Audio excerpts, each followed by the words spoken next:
Dieu, que le Seigneur vous bénisse abondamment. Nous parlons aujourd'hui sur le combat du réveil, dans Actes des Apôtres 16, verset 16. Comme nous allions au lieu de prière, une servante qui avait un esprit de python et qui, en devinant procurer un grand profit à ce maître, vint au-devant de nous et se mit à nous suivre, Paul et nous. Elle criait, ces hommes sont les serviteurs du Dieu très haut, et ils vous annoncent la voie du salut. Elle fit cela pendant plusieurs jours. Paul, fatigué, se retourna et dit à l'esprit, je t'ordonne au nom de Jésus-Christ de sortir d'elle. Et il sortit à l'heure même. Le maître de la servante, voyant disparaître l'espoir de leur gain, se saisirent de Paul et de Silas et les traînèrent sur la place publique devant le magistrat. Ils les présentèrent au prêteur en disant, ces hommes troublent notre vie, ce sont des Juifs qui annoncent des coutumes qu'il ne nous est pas permis ni de recevoir ni de suivre. À nous qui sommes romains. La foule se souleva aussi contre eux, et les prêteurs ayant fait arracher leurs vêtements, ordonnèrent qu'on les bâtît de verges. Après qu'on les eut chargés de coups, ils les jetèrent en prison en recommandant aux geôliers de les garder sûrement. Les geôliers ayant reçu cet ordre, les jeta dans la prison intérieure et leur mit le cep aux pieds. Vers le milieu de la nuit, Paul et Silas priaient et chantaient les louanges de Dieu et les prisonniers les entendaient. Nous sommes ici dans un contexte, n'est-ce pas, de l'évangélisation. L'apôtre Paul et son frère étaient dans les services du Seigneur Silas en train de parler de Dieu, d'évangéliser. Il y a une servante du diable qui vient, n'est-ce pas, et qui commence à donner des révélations apparemment exactes. Et elle avait un esprit de python. Et quand elle a parlé pendant plusieurs jours. Et puis l'apôtre va, n'est-ce pas, ordonner à cette femme d'arrêter ce qu'elle faisait.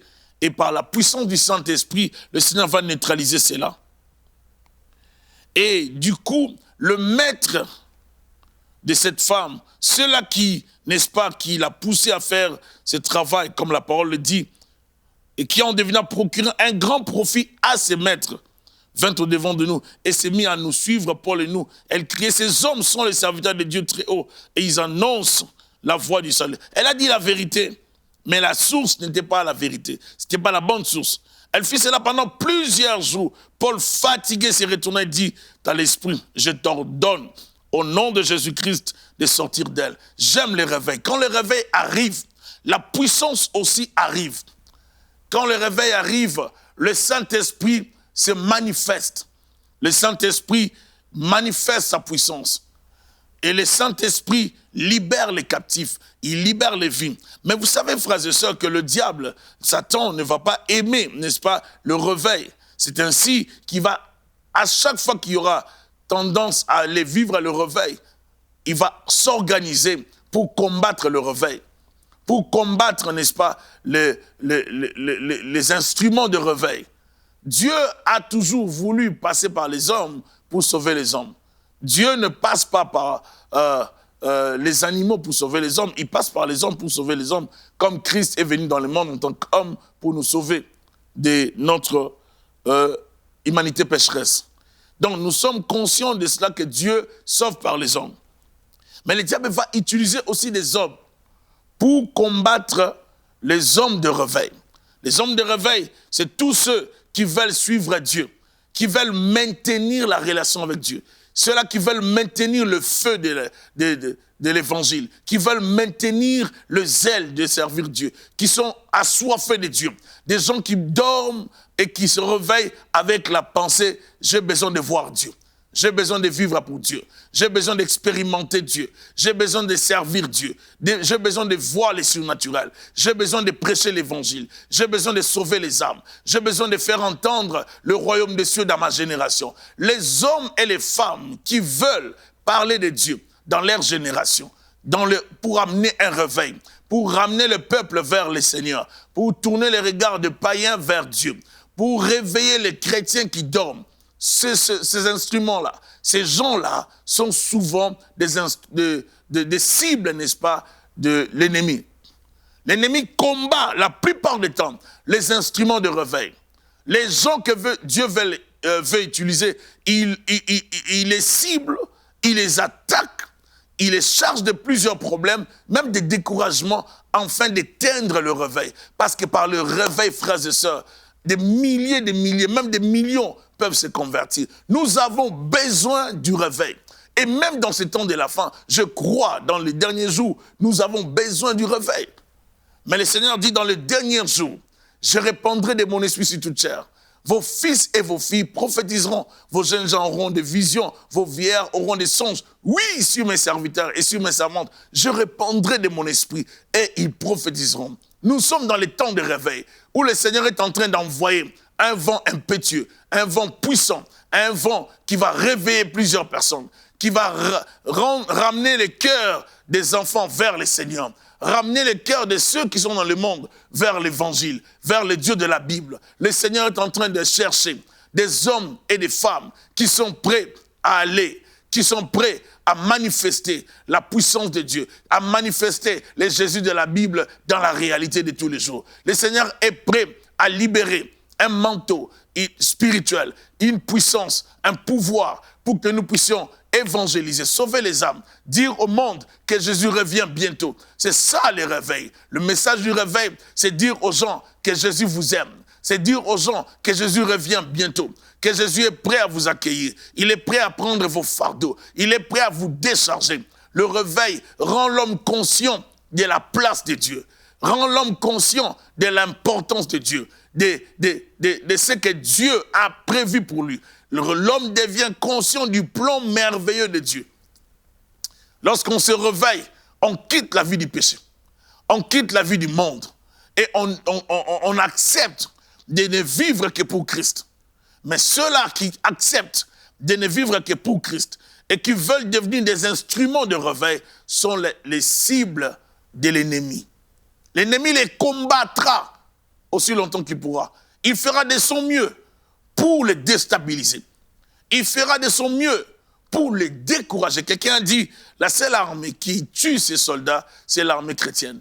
C'est là que lorsque l'un des instruments de Dieu que Dieu a utilisé peut-être hier, mais qui a connu un moment de trouble ou de baisse, c'est là que nous allons l'abandonner. Nous avons besoin de nos pionniers. Nous avons besoin de nos héros. Nous avons besoin de nos généraux. Nous avons besoin des soldats de Dieu. Nous avons besoin des hommes que Dieu a choisis, des femmes que Dieu a choisis pour amener le réveil. Il faut que le réveil puisse entrer dans nos familles. Dans nos familles, on a besoin de réveil. On n'aura pas à forcer. Un jour, je suis allé, je me rappelle, ça fait longtemps, évangéliser. Et j'ai croisé, je suis entré dans une famille et j'ai évangélisé dans cette famille. On m'a accepté pour parler de Christ. Et j'ai parlé de Christ, j'ai tellement parlé de Christ. Tout le monde était à genoux, en train de pleurer pour me dire qu'est-ce qu'on doit faire. J'ai dit, vous devez recevoir Jésus-Christ. Je ne savais pas que pendant que je parlais, que le Saint-Esprit mettait des paroles prophétiques dans ma bouche sans que je ne le sache. Et tout ce que moi j'ai parlé, c'était vraiment la situation de la famille. C'était ce qui se passait dans cette famille. Lorsque le réveil arrive avec une dimension prophétique et une dimension du surnaturel. Le Seigneur peut commencer à donner des paroles exactes pour ramener le cœur des hommes vers lui. Dieu peut commencer à donner des paroles. Des fois, il peut vous dire dans les dimensions prophétiques, des fois, vous ne le saurez pas. Mais Dieu mettra dans votre bouche des paroles ointes, des paroles efficaces, des paroles de puissance qui vont réchauffer les cœurs des gens, qui vont bouleverser les cœurs, des paroles qui vont réveiller ceux qui dorment. Le Seigneur donne le réveil pour sauver l'Église, pour sauver l'humanité. Dieu a besoin des instruments de réveil. Mais les instruments de réveil doivent savoir que le maître de ce monde, que ceux qui sont pour le monde, les maîtres de ce monde, c'est-à-dire les agents du mal, les agents des ténèbres, combattront les instruments de réveil. La Bible dit, les maîtres de la servante, voyant disparaître l'espoir de leur gain, se saisirent de Paul et Silas et les traîner sur la place publique devant les magistrats. Lorsqu'on commence à manifester la puissance du Dieu de la Bible, lorsqu'on commence à manifester la puissance du Dieu de réveil, on commence à dire aux gens de recevoir Jésus-Christ, on commence à sauver des vies, vous serez la cible. Vous serez la cible. Même si vous êtes jeune, vous serez attaqué, vous serez découragé, vous connaîtrez des combats, vous connaîtrez les problèmes. Vous aurez des combats par rapport à cette réalité, parce que vous êtes engagé dans une démarche, n'est-ce pas, d'amener les gens vers le Christ, et l'ennemi va vous combattre, l'ennemi va vous décourager. Vous connaîtrez l'abandon de plusieurs amis, vous connaîtrez, n'est-ce pas, des incompréhensions avec vos proches. Vous connaîtrez, n'est-ce pas, les rejets peut-être. Vous allez connaître aussi l'incompréhension. Ils ne vont pas vous comprendre. Les gens diront du mal de vous. Les gens diront des choses, même des fois faussement, juste pour vous décourager. Ne vous découragez pas. Lorsqu'on devient un instrument de réveil, on bouche les oreilles, on se fixe sur le Seigneur Jésus-Christ et on le sert. Parce que notre objectif, c'est de remplir le ciel. C'est d'amener plusieurs âmes perdues au royaume des cieux. Nous sommes des instruments que Dieu veut utiliser dans ces temps de la fin. La Bible dit, dans Actes des Apôtres, lorsque le Saint-Esprit est descendu, c'était un grand réveil ce jour-là. L'Esprit s'est posé sur tous les 120 disciples. Ils ont reçu le Saint-Esprit et ils s'est mis à parler en d'autres langues. Les gens se posaient des questions. Qu'est-ce qui se passe ici? Il y avait les gens de partout dans la ville. Et tout le monde se posait la question. C'est quoi ça? On les entend parler dans nos langues. Il y a des gens venant de partout. Ils étaient troublés. Ils étaient émerveillés de voir ce qui se passait. C'était l'heure du Saint-Esprit. C'était l'heure de l'onction. C'était l'heure du Saint-Esprit. Le Saint-Esprit était descendu parmi le peuple. Il était descendu sur les 120 pour bouleverser les choses. Il était descendu parmi les 120 pour changer les choses. Frères et sœurs, quand le réveil arrive, personne ne peut l'arrêter. Lorsque le réveil arrive, personne ne peut le stopper.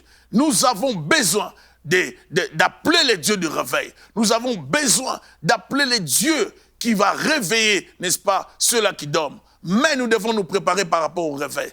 Le réveil exige une préparation. Il faut se préparer par rapport aux représailles, par rapport au combat du réveil. Pour atteindre le réveil, il faut qu'il y ait des équipes d'intercession. Il faut qu'il y ait des hommes et des femmes qui prient. Des hommes et des femmes qui cherchent la face de Dieu. Je ne parle pas des gens qui viennent seulement chanter « Alléluia, Seigneur, merci ». Non, j'ai dit des gens qui parlent, des gens qui prient. Quand je me rappelle de l'histoire de Charles Finet, des gens qui prient, comme des George Miller, des gens qui prient, des gens qui cherchent la face de Dieu, comme des grands revivalistes, des hommes et des femmes qui prient, qui passent des heures dans la présence de Dieu. Comme un homme de Dieu disait, Seigneur, donne-moi les âmes où je meurs. Des hommes qui prient, des gens qui cherchent la face de Dieu, qui disent, Seigneur, j'ai besoin de te voir dans ma ville, dans mon quartier, dans mon pays, dans ma province, j'ai besoin de te voir. Viens te manifester là où j'habite. J'ai besoin qu'il y ait un réveil, que les gens te connaissent. Les gens qui portent les fardeaux de toute une communauté. L'Église a besoin de ça. Nous avons besoin de frères et sœurs. Même si vous n'êtes pas pasteur, ce n'est pas une question d'être pasteur, prophète, prophétesse. C'est une question de la passion. C'est une question de l'amour. Si vous avez l'amour de servir Dieu dans votre génération, je vous assure, le Seigneur, le Dieu de la Bible, vous rendra capable, même si vous n'êtes pas ministre de Dieu, mais vous allez faire quelque chose qui va bouleverser le monde. Le monde a besoin de vous. Le Seigneur a besoin de vous, mais préparez-vous pour le servir. Aussi, sachez-le qu'il y aura un combat, qu'il y aura de l'opposition, mais n'arrêtez pas. Servez le Seigneur dans la vérité, dans la droiture, dans l'intégrité, aussi dans la légalité. Et ça va vous permettre d'être un instrument, parmi tant d'autres, de réveil. Vous serez un provocateur de réveil. Mais malgré les combats que vous aurez, le Saint-Esprit sera là comme un gage. Il sera là comme la protection. Il sera là comme le protecteur. Il sera là comme la garantie. Dieu met le Saint-Esprit autour de nous pour nous empêcher, n'est-ce pas, de nous décourager. Et il est là pour nous sécuriser face à l'ennemi. Il est présenté aux prêteurs en disant, ces hommes troublent notre vie. Ce sont des Juifs qui annoncent des coutumes qui ne nous est permis ni de recevoir, ni de suivre à nous qui sommes Romains. Quand le réveil arrive, frères et sœurs, les réveils changent les choses. On va vous accuser de tout et de rien. On dit que ces hommes troublent la ville. Pourtant, ils ne troublent pas la ville. Ils amènent la bonne nouvelle du royaume. Ils amènent la bonne nouvelle du salut. Ils amènent un message qui change de vie. Mais comme les maîtres de cette servante ont vu que la délivrance de cette servante qui avait l'esprit de Python va détruire leur entreprise, ils se sont dit non, si on laisse ces hommes de réveil continuer dans leur mission, on n'aura plus d'argent, on n'aura plus de vie. Il faut les arrêter, il faut les empêcher. Quand Dieu utilise un instrument pour le réveil, l'instrument sera combattu. Le diable peut se lever pour attaquer un instrument que Dieu utilise, MCI, pour attaquer un homme de Dieu, une église. Dieu, le diable peut attaquer tout pour décourager les gens. Mais quand Dieu veut utiliser un instrument pour le réveil, Dieu le choisit et le met à part. Et Dieu le oint. Dieu lui donne les capacités d'imager le Christ et de le servir dans sa génération. Ce sont des Juifs qui annoncent des coutumes qui ne nous est permis ni de recevoir, ni de suivre à nous qui sommes Romains. Ce n'est pas une question de peuple. Ce n'est pas une question de Romains, des Juifs, des Grecs, d'Africains, des Noirs, ainsi de suite, des Blancs. C'est une question de réveil. Nous avons l'évangile de Christ qui est pour toutes les nations. Et lorsque nous amenons cet évangile partout dans le monde, nous nous mettons à prier, à intercéder pour les païens, pour les gens qui ne connaissent pas le Seigneur, pour les rétrogrades, les gens qui ont abandonné le Seigneur. Nous prions pour les chrétiens qui ont abandonné le Seigneur. Nous prions pour les païens qui ne connaissent pas encore le Seigneur. Nous ramenons les païens vers le Christ. Nous ramenons les rétrogrades vers le Christ. Et c'est ça le réveil. L'Église a besoin du réveil. Mais le réveil viendra par le Saint-Esprit. Le Saint-Esprit, lorsqu'il arrive, il bouleverse les choses.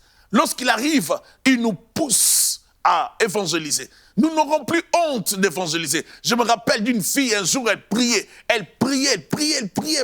Elle a fait des heures. À un moment donné, elle ne s'est pas rendue compte qu'elle est sortie de chez elle. Elle a quitté la maison familiale. Elle s'est retrouvée dans la rue, ne sachant pas qu'elle était dans la rue. Elle a commencé à parler, crier Jésus, recevez Jésus. Elle parlait de Jésus tout en pleurant. Elle avait les yeux fermés, mais elle parlait de Jésus. Elle fut saisie par la puissance de Dieu et le Saint-Esprit l'a conduite jusqu'à l'extérieur pour dire, lorsque le réveil arrive, il y a le bouleversement des choses. Le Saint-Esprit peut se saisir de vous. Il peut se saisir de votre bouche. Il peut mettre dans votre bouche des paroles efficaces, des paroles ointes. Vous n'allez plus vous reconnaître. Et ceux-là qui sont dans les ténèbres ne vous supporteront pas, mais ne vous découragez pas. Quand le réveil arrive, Dieu vous rendra capable. Tu ne vas pas croire que c'est toi qui parles. L'apôtre Pierre qui était peureux, qui n'avait pas la force, qui ne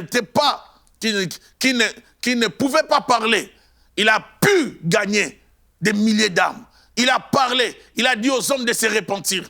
Il a dit aux hommes, c'est ici la prophétie de Joël qui s'accomplit. Comme Dieu a dit, dans les derniers jours, je répandrai de mon esprit. Oh, élevé, il a parlé de Christ qui est élevé à la droite du Père. Il a reçu du Père le Saint-Esprit et l'a répandu les jours de la Pentecôte. Il était courageux. Il n'était plus intimidé par quoi que ce soit. Pierre a pu parler de Christ. Pierre a pu évangéliser. Il a pu crier et parler que Jésus-Christ qui a été tué, qui est ressuscité, est réellement ressuscité. Il est le Seigneur des Seigneurs, il est le Roi des Rois. Et c'est très important pour nous chrétiens de savoir que le réveil provoque la colère de l'ennemi. Le réveil provoque la colère de ceux qui sont dans les ténèbres. Le réveil provoque la colère du diable. Il ne supporte pas les instruments de réveil. C'est comme ça que vous allez voir. On va fomenter, n'est-ce pas? On va créer des accusations pour dire que Paul et Silas sont en train d'amener le désordre. La foule se souleva aussi contre eux et le prêteur ayant fait arracher leurs vêtements, frères et sœurs, ordonnant qu'on les bâtit des verges. L'apôtre a été fouetté. On les a bâtis des verges. On a arraché leurs vêtements. Ils ont resté sans habits pour l'évangile. Après qu'on les eut chargés des coups, ils les jetèrent en prison. On les a humiliés. En recommandant aux geôliers de le garder sûrement. Les geôliers, ayant reçu cet ordre, les jeta dans la prison intérieure. Et leur mit des cèpes aux pieds. Ils avaient des chaînes. Vers le milieu de la nuit, Paul et Silas priaient et chantaient les louanges de Dieu. Et les prisonniers les entendaient. Frères et sœurs, quand le réveil arrive, on peut vous enlever les habits. On peut vous arrêter. Mais si on ne vous empêche pas de parler, waouh, alléluia, si on ne vous empêche pas de parler, le réveil en vous va vous amener même à chanter. Vous êtes en prison, vous chantez Dieu. L'onction, ce n'est pas une question d'être en prison ou dehors. Vous pouvez sentir l'onction de Dieu. La présence de Dieu partout où vous serez. La présence de Dieu va se manifester même dans la prison. C'est ainsi que Paul, n'est-ce pas, et Silas vont se mettre à chanter et à prier Dieu. Ils ont commencé à chanter, à prier Dieu, à chanter, à prier Dieu, à chanter, à prier Dieu. Ils ont commencé à chanter et les autres, les prisonniers, les entendaient. Tout à coup, il se fit un grand tremblement de terre, en sorte que les fondements de la prison furent ébranlés. Au même instant, toutes les portes s'ouvrirent et les liens de tous les prisonniers furent rompus. Pour dire, quand le réveil arrive, les gens sautent, les gens tombent de l'air, n'est-ce pas, en prise de ténèbres, les gens sont délivrés. Quand le réveil arrive, le diable ne peut plus contrôler les gens. Même les païens se convertissent. Les gens qui étaient dans le monde arrêtent et suivent le Seigneur Jésus-Christ. Lorsque le réveil arrive, votre vie change. Le réveil rend conscient l'homme de la place de Dieu. Rend conscient l'homme de la présence de Dieu. Et comme Dieu les avait mandatés, comme ils avaient le mandat de Dieu, comme ils étaient missionnaires pour Christ, missionnaires pour Dieu, Dieu les a libérés. Tout à coup, il s'est fait un tremblement de terre, en sorte que les fondements de la prison furent ébranlés. Au même instant, toutes les portes s'ouvrirent et les liens de tous les prisonniers furent rompus. Le geôlier se réveilla et lorsqu'il vit les portes de la prison ouvertes, il tira son épée et allait se tuer, pensant que les prisonniers s'étaient enfuis. Mais Paul cria d'une voix forte, « Ne te fais point de mal, nous sommes tous ici. » Alors le geôlier, ayant demandé de la lumière, entrant précipitamment et se jeta tout tremblant aux pieds de Paul et Silas. Il les fit sortir et dit, « Seigneur, que faut-il que je fasse pour être sauvé ?» Paul et Silas répondit, « Parole du Seigneur. » Répondit, « Crois au Seigneur Jésus et tu seras sauvé, toi et ta famille. » Très important, frères et sœurs. Quand le réveil arrive, ça nous touche et ça influence nos familles. Ça influence nos proches. Les réveils nous touchent, nous, et ça touche aussi ceux-là qui sont autour de nous. Crois au Seigneur Jésus, et tu seras sauvé, toi et ta famille. Et lui annonça la parole du Seigneur, ainsi qu'à tous ceux qui étaient dans sa maison. C'est ça les réveils, frères et sœurs. Le réveil arrive. Et quand le réveil arrive, ça touche nos vies, ça touche les nôtres, ça touche nos proches, ça touche nos familles, ça change nos familles. Mais vous devez savoir qu'il y a un prix. Il y a un combat pour le réveil.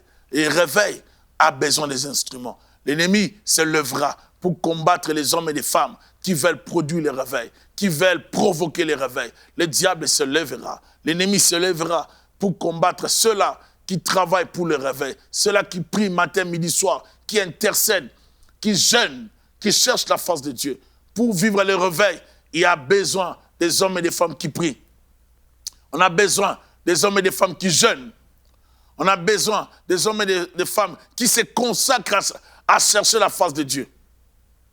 La Bible dit, si vous me cherchez de tout votre cœur, je me laisserai trouver. Pour le réveil, Dieu a besoin qu'on les cherche de tout notre cœur.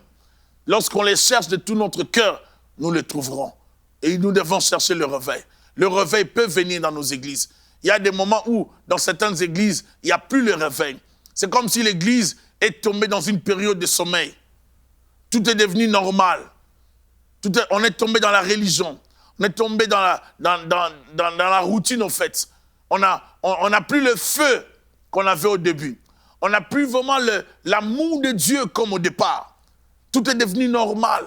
Tout est devenu même ennuyant.